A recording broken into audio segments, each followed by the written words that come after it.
भारत का भूगोल और जलवायु इस देश को प्राकृतिक आपदाओं के अनुकूल बनाते हैं। यहाँ बाढ़, सूखा, चक्रवात, भूकंप और भूस्खलन अक्सर आते हैं। इन आपदाओं में हजारों लोगों की जान जाती है और करोड़ों की संपत्ति का नुकसान होता है। ऐसे में ये जरूरी हो जाता है कि हम आपदा के जोखिम को कम और प्रबंधित करें। स्वदेशी विज्ञान और प्रौद्योगिकी ऐसे जोखिम को कम करने में एक बड़ी भूमिका निभा सकते हैं। ऐसी आपदाओं से निपटने में हमारे आंतरिक संसाधन काफी काम आते हैं और इनसे हम आत्मनिर्भर बनते हैं।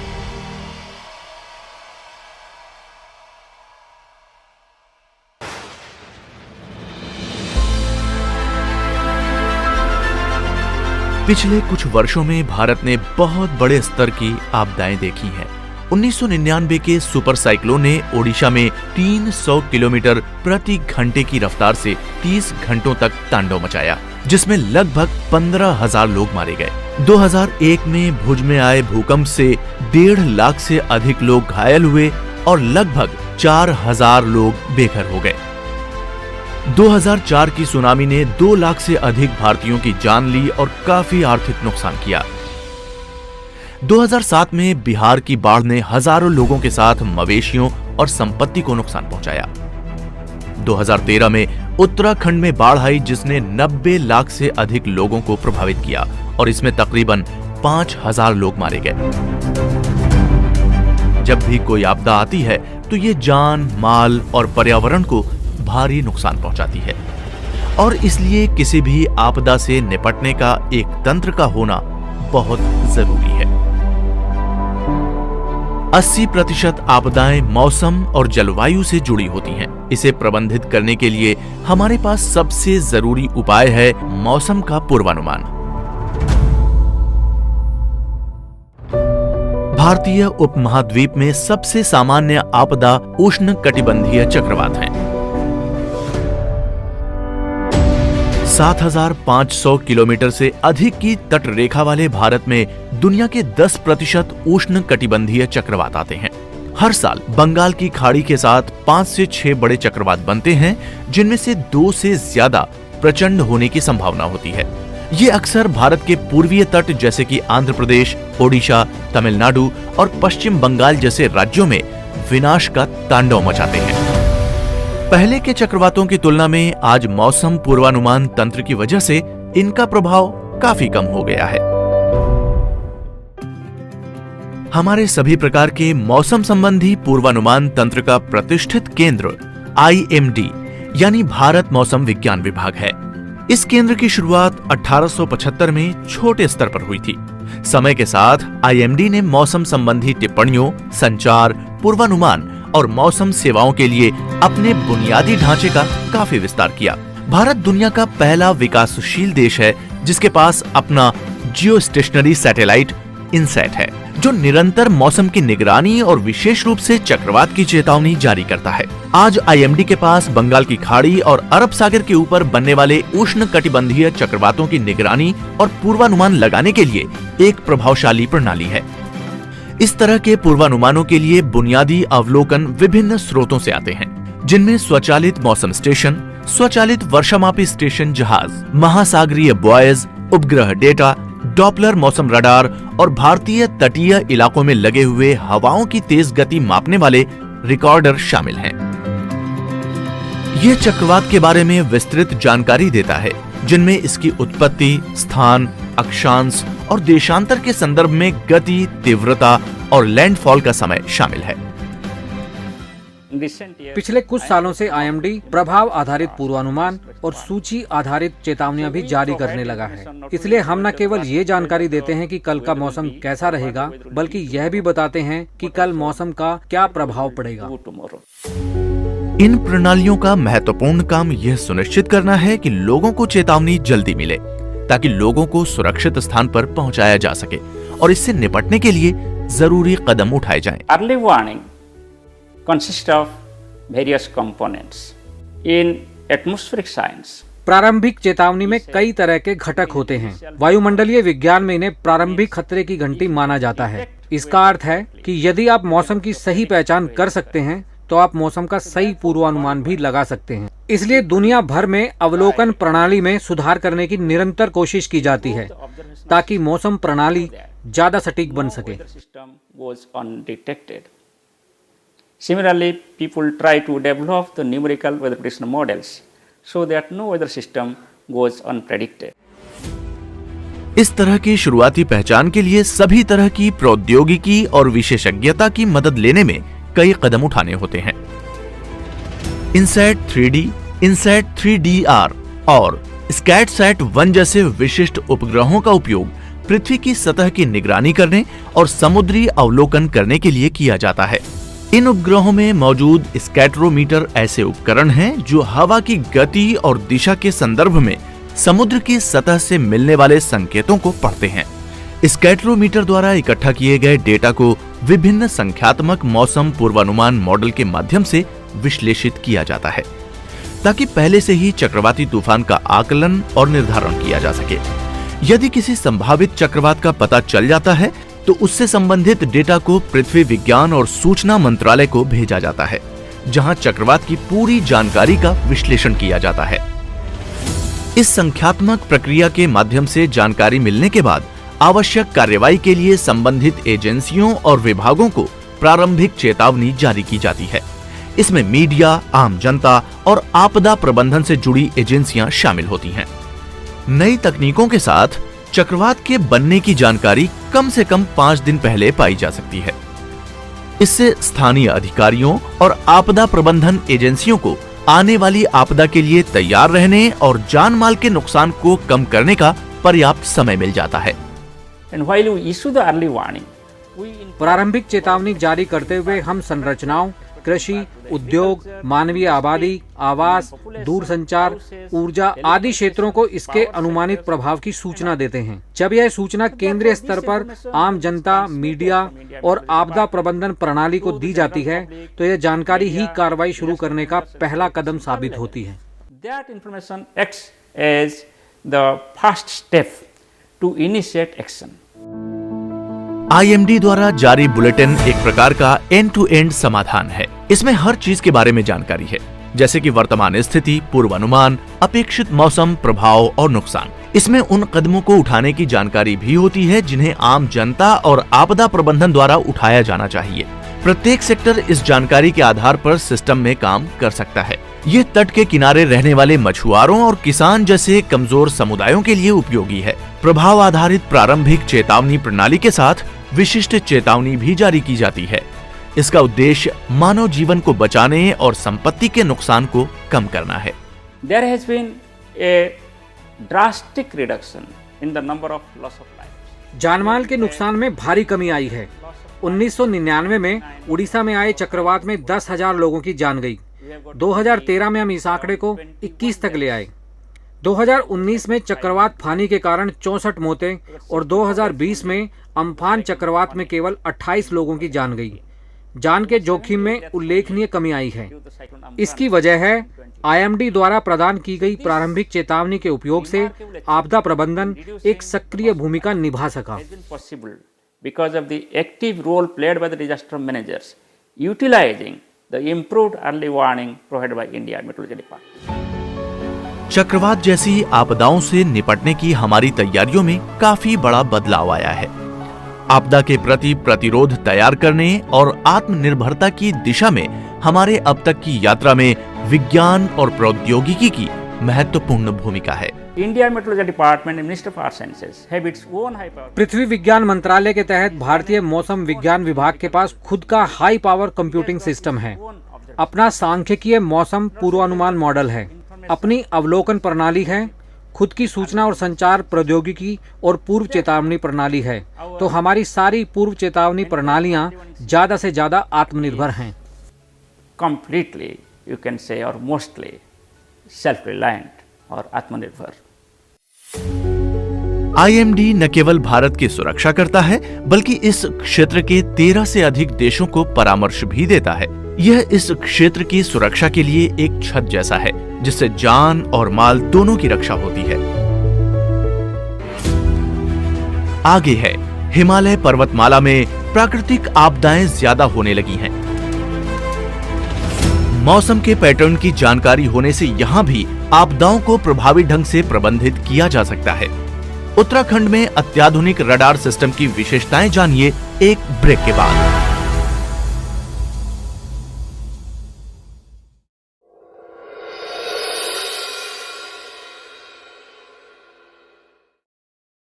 विज्ञान तथा प्रौद्योगिकी के प्रति लोगों की रुचि जगाने के उद्देश्य से साल 2019 में इंडिया साइंस चैनल की शुरुआत की गई। विज्ञान और प्रौद्योगिकी विभाग द्वारा शुरू किया गया इंटरनेट आधारित ये विज्ञान वेब चैनल विभाग के स्वायत्त संस्थान विज्ञान प्रसार द्वारा संचालित किया जा रहा है। इस चैनल पर विज्ञान पर आधारित डॉक्यूमेंट्रीज, ताज़ा विषयों पर स्टूडियो चर्चा, साक्षात्कार और हर आयु वर्ग को आकर्षित करने वाली विज्ञान लघु फिल्में और साप्ताहिक कार्यक्रम प्रसारित किए जा रहे हैं। सोशल मीडिया और इंटरनेट की पहुंच आज हर जगह, हर व्यक्ति तक है। ऐसे में देश में वैज्ञानिक चेतना के प्रसार के लिए ये माध्यम सबसे उपयुक्त कहा जा सकता है।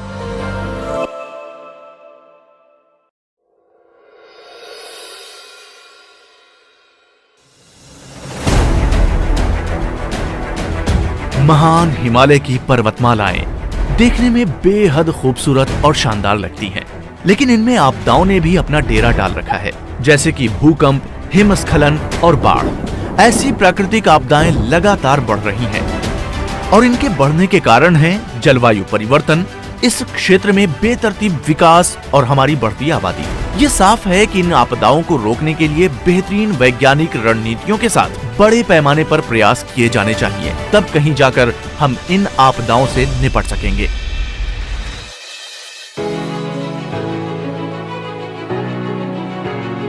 हिमालय की तलहटी में नैनीताल स्थित एरीज यानी आर्यभट्ट प्रेक्षण विज्ञान शोध संस्थान में वायुमंडलीय स्थितियों की गहराई से निगरानी के द्वारा हिमालयी बेल्ट में बदलते मौसम के पैटर्न का अध्ययन किया जाता है।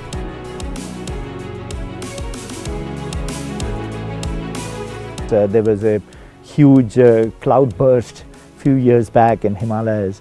So we need to have a कुछ साल पहले हिमालय में बादल फटने की बड़ी घटना हुई थी, इसलिए हमें इस बात की बेहतर समझ होनी चाहिए कि इतने बड़े बादल अचानक क्यों बनते हैं और अगर वे फटते हैं तो उनसे किस तरह की आपदा आ सकती है। इसलिए बादलों के निर्माण की बुनियादी समझ होना आज बेहद जरूरी हो गया है। So that way our regular observations during the rains, during the clouds, during the thunderstorms gives us very valuable input. सभी स्थितियों को प्रभावी ढंग से मॉनिटर करने के लिए एरीज ने एक उन्नत रडार प्रणाली विकसित की है, जिसे एसटी रडार या स्ट्रेटोस्फीयर ट्रोपोस्फीयर रडार के रूप में जाना जाता है। बुनियादी वायुमंडलीय अनुसंधान, मौसम पूर्वानुमान और आपदा प्रबंधन के लिए उपयोग किए जाने वाले विभिन्न वायुमंडलीय मानकों को मापने के लिए रडार उन्नत उपकरण साबित हुए हैं। इस तरह की प्रणाली को समझने से पहले आइए पहले हम ये समझ लें कि रडार क्या है। Radar radio detection and ranging का संक्षिप्त रूप है। अगर सरल शब्दों में कहा जाए तो इसमें एक विशेष दिशा में एंटीना द्वारा लक्षित एक संचारित रेडियो सिग्नल होता है और एक रिसीवर होता है, जो सिग्नल के मार्ग में आने वाली किसी भी वस्तु की गूंज को पकड़ने का काम करता है। प्राप्त संकेतों की तीव्रता पर हवा और बारिश जैसे मौसम का प्रतिकूल प्रभाव पड़ता है। आइए एरिस में रडार के बारे में थोड़ा और विस्तार से समझते हैं।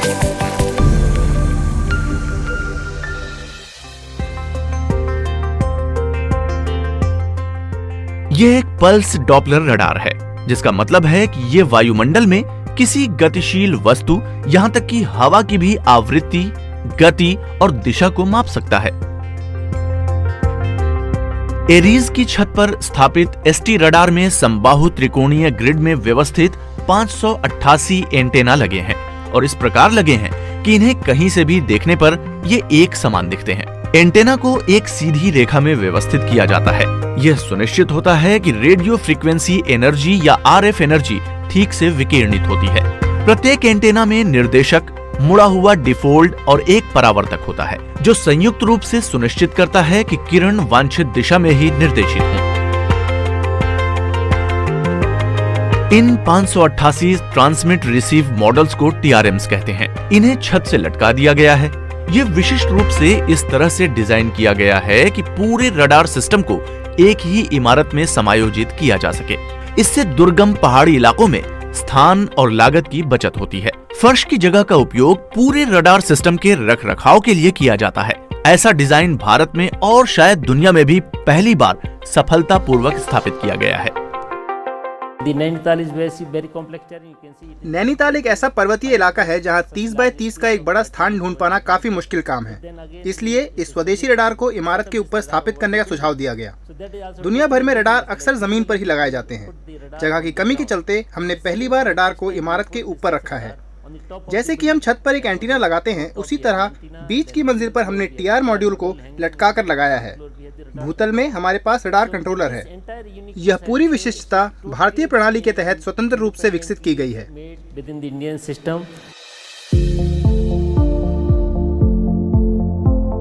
सभी TRMs एक ही समय में विकिरणित होते और रेडियो फ्रीक्वेंसी प्राप्त करते हैं। इसलिए यह एक ही समय में ट्रांजिट मोड में जाते हैं और उसी समय रिसीव मोड में वापस आ जाते हैं। प्रत्येक TRM में रखे टाइमिंग सिग्नल जनरेशन बोर्ड यानी TSG द्वारा इस कार्यप्रणाली को नियंत्रित किया जाता है।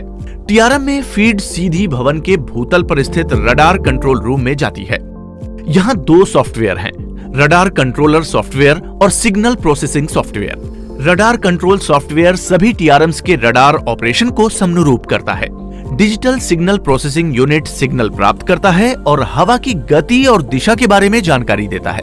वायुमंडल और वायु पैटर्न के व्यवहार को जानने के लिए इस जानकारी को फिर से वैज्ञानिक रूप से पढ़ा जाता है। रडार 50 किलोमीटर की क्षैतिज दूरी और लगभग 20 किलोमीटर की लंबवत दूरी को कवर करता है। इससे मध्य या निचले क्षोभ मंडल में मौसम परिवर्तन के पैटर्न को निर्धारित करने में मदद मिलती है। रडार 24 घंटे काम कर सकता है। इसलिए जब हम 24 घंटे काम कर रहे हैं तो अपने हिसाब से EWS दे सकते हैं। जैसे कि जब हम देखते हैं कि वातावरण काफी अशांत है तो हम सरकार और लोगों को भी सचेत कर सकते हैं।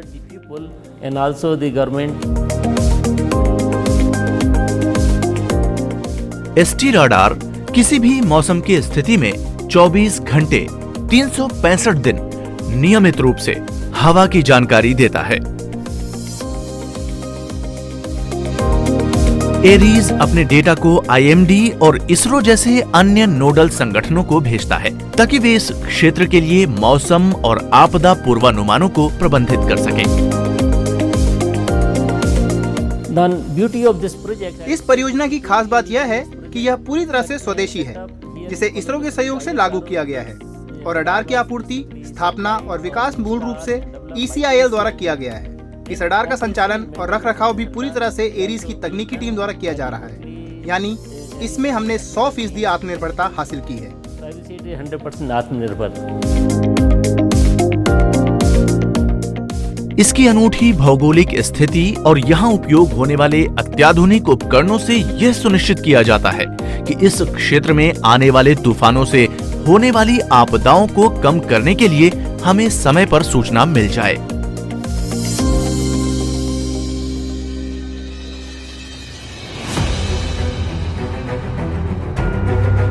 इस क्षेत्र में एक और बड़ा जोखिम विशेष रूप से जलवायु में परिवर्तन होने से या ग्लेशियर झीलों से मचने वाली तबाही बाढ़ है। यह तब होता है जब किसी हिमनद झील से पानी फूट पड़ता है और इससे भयानक तबाही मच सकती है। क्या हमारे पास ऐसा कोई तरीका है जिससे ऐसी किसी भी आपदा का अनुमान लगाया जा सके?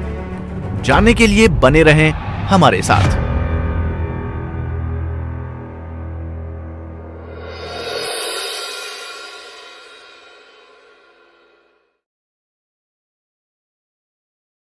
विज्ञान तथा प्रौद्योगिकी के प्रति लोगों की रुचि जगाने के उद्देश्य से साल 2019 में इंडिया साइंस चैनल की शुरुआत की गई। विज्ञान और प्रौद्योगिकी विभाग द्वारा शुरू किया गया इंटरनेट आधारित ये विज्ञान वेब चैनल विभाग के स्वायत्त संस्थान विज्ञान प्रसार द्वारा संचालित किया जा रहा है। इस चैनल पर विज्ञान पर आधारित डॉक्यूमेंट्रीज, ताज़ा विषयों पर स्टूडियो चर्चा, साक्षात्कार और हर आयु वर्ग को आकर्षित करने वाली विज्ञान लघु फिल्में और साप्ताहिक कार्यक्रम प्रसारित किए जा रहे हैं। सोशल मीडिया और इंटरनेट की पहुंच आज हर जगह, हर व्यक्ति तक है। ऐसे में देश में वैज्ञानिक चेतना के प्रसार के लिए ये माध्यम सबसे उपयुक्त कहा जा सकता है।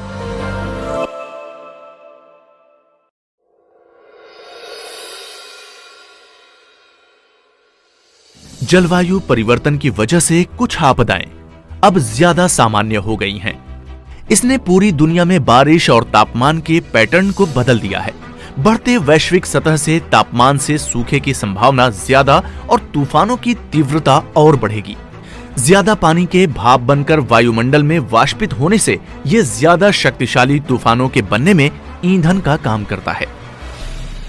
ग्लोबल वार्मिंग के कारण तापमान में वृद्धि से ग्लेशियरों के पिघलने और उनसे बाढ़ आने की घटनाएं होती हैं।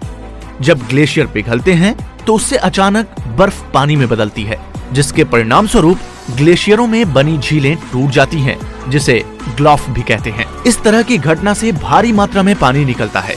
ग्लेशियर की इस बाढ़ से बड़े स्तर पर नुकसान की संभावना रहती है। ये बाढ़ गांवों, खेतों और संरचनाओं पर कहर बरपा कर सकती हैं।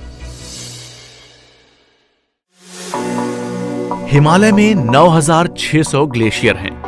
ये ध्रुवीय क्षेत्रों से परे बर्फ के रूप में पानी के सबसे बड़े भंडार हैं।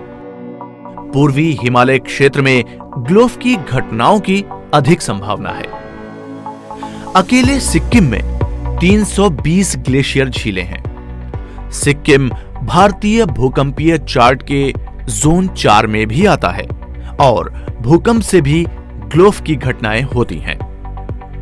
इसलिए पुणे स्थित प्रगत संगणन विकास केंद्र यानी सीडैक जैसे संस्थानों ने सिक्किम राज्य में ग्लोफ की घटनाओं पर नजर रखने के लिए प्रौद्योगिकी का उपयोग करने पर ध्यान केंद्रित किया है। पिछले 3 दशकों से सीडैक राष्ट्रीय महत्व के स्वदेशी समाधानों पर काम कर रहा है और ग्लोफ की प्रारंभिक चेतावनी प्रणाली देश की अपनी तरह की पहली प्रणाली का एक उदाहरण है। पूरे सिस्टम को देश में ही विकसित किया गया है। यहाँ तक कि ग्लेशियल झील में पानी के स्तर में परिवर्तन को महसूस करने वाले जल स्तर सेंसर स्वदेशी रूप से सीडैक द्वारा विकसित किए गए हैं।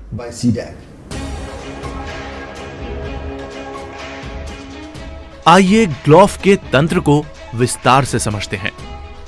जब ग्लेशियर पिघलकर सिकुड़ते हैं तो घाटी में मोरैन यानी कि हिमोड यानी बोल्डर, पत्थर और अन्य प्रकार के मलबा वहीं रह जाते हैं, जिससे बांध जैसी संरचना से झील बन जाती है। इस तरह के हिमोड में अक्सर बर्फ में दबी चीजें जैसे कि चट्टान आदि का मलबा होता है। तो झीलें टूटती क्यों हैं? ऐसा कई कारकों की वजह से हो सकता है, जिसमें बर्फ या चट्टानों के हिमस्खलन, बर्फ के पिघलने से हिमोड के किनारों के टूटने, भूकंप या बारिश और अन्य स्रोतों से ज्यादा पानी अचानक आने जैसे कारण शामिल हैं।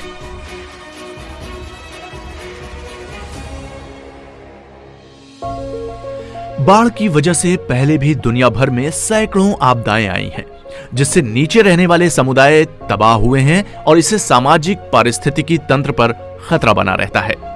इसलिए सीडीएसी की टीमें झीलों की लगातार निगरानी कर रही हैं। वे इन झीलों में होने वाले बदलाव का विश्लेषण करने के लिए उपग्रह से मिली इमेज का उपयोग करते हैं। प्रायोगिक तौर पर सिक्किम राज्य में कुछ ग्लेशियर झीलों में जल स्तर वाले सेंसर लगाए गए हैं ताकि निगरानी में मदद मिल सके। ग्लोफ का विश्लेषण 3 अन्य छोटे उपकरणों लेक इंफॉर्मेशन, सिमुलेशन और सेंसर इंफॉर्मेशन की मदद से किया जाता है। लेक इंफॉर्मेशन से ग्लेशियर झीलों के बारे में बुनियादी जानकारी मिलती है, जबकि सिमुलेट मॉड्यूल ग्लोफ के अनुरूप विकास और सिमुलेशन के आउटपुट के बारे में जानकारी देता है। ये मॉडल एक ग्लोफ की स्थिति में बाढ़ अनुरूपण, जल प्लावन और बाढ़ आने के समय को बताने में सक्षम है। सेंसर इंफॉर्मेशन मॉड्यूल जल स्तर की निगरानी के लिए ग्लेशियर झीलों पर लगाए गए सेंसर के बारे में बुनियादी जानकारी देता है। प्रत्येक सेंसर में एक सेंसर आईडी होता है जो लेक आईडी से जुड़ा होता है। ये समाधान इलेक्ट्रॉनिकी और सूचना प्रौद्योगिकी मंत्रालय और भारत सरकार के DST के राष्ट्रीय सुपर कंप्यूटिंग मिशन के तहत विकसित किए जा रहे हैं। उन्हें बड़ी मात्रा में संगणन और स्टोरेज की आवश्यकता होती है और यह काम NSM के तहत विकसित सुपर कंप्यूटिंग सिस्टम द्वारा किया जाएगा। CDAC में देश का सबसे बड़ा और सबसे तेज 210 AI पेटाफ्लॉप सुपर कंप्यूटर परम सिद्धि AI इस उद्देश्य के लिए बड़े पैमाने पर उपयोग किया जाएगा। डेटा से पता चलता है कि सिक्किम में कई झीलें 1965 के बाद से आकार और मात्रा में बढ़ रही हैं। उनका दायरा काफी बढ़ गया है और इससे पता चलता है कि इन झीलों से आपदा आ सकती है। इसके अलावा ग्लेशियर के सिकुड़ने और पिघलने के कारण नई झीलें भी विकसित हुई हैं। CDAC द्वारा विकसित इस प्रारंभिक चेतावनी प्रणाली से सिक्किम सरकार और प्राधिकरण यह सुनिश्चित करने के लिए आवश्यक कदम उठा सकते हैं कि किसी भी आपदा के प्रभाव की कोई योजना बनाने और उसे टालने के लिए तैयारी की जा सके। सभी मौसमों के हिसाब से पानी के सेंसर पूरी तरह से भारत में सीडेक द्वारा विकसित और निर्मित किए गए हैं। ग्लॉफ सिमुलेशन मॉडल और इसके साथ ही डिसीजन सॉफ्टवेयर सभी ओपन सोर्स सॉफ्टवेयर पर आधारित हैं, जो पूरी तरह से सीडेक द्वारा बनाए गए हैं। इसी के साथ निर्णय लेने के लिए लगाए गए डेटा ट्रांसमिशन भी भारतीय संचार उपग्रहों के माध्यम से काम करते हैं। इसलिए यह पूरी तरह से भारत में निर्मित मेड फॉर इंडिया और मेड बाय इंडिया प्रणाली का बहुत अच्छा उदाहरण है। किसी भी आपदा प्रबंधन प्रणाली में प्रारंभिक चेतावनी का काफी महत्व होता है। मौसम का पूर्वानुमान लगाने वाले उपकरण इसमें एक बड़ी भूमिका निभाते हैं, क्योंकि वे किसी भी आपदा के प्रभाव को कम करने के लिए तैनात प्रणालियों की मदद करते हैं। विज्ञान में प्रगति के साथ भारत में कई आपदाओं का पूर्वानुमान बिना किसी बाहरी मदद के लगाने की स्वदेशी क्षमता है। इससे जीवन और संपत्ति के नुकसान को कम करने, राहत और बचाव कार्य करने और इसका प्रबंधन करने के लिए उपकरण लगाए जा सकते हैं।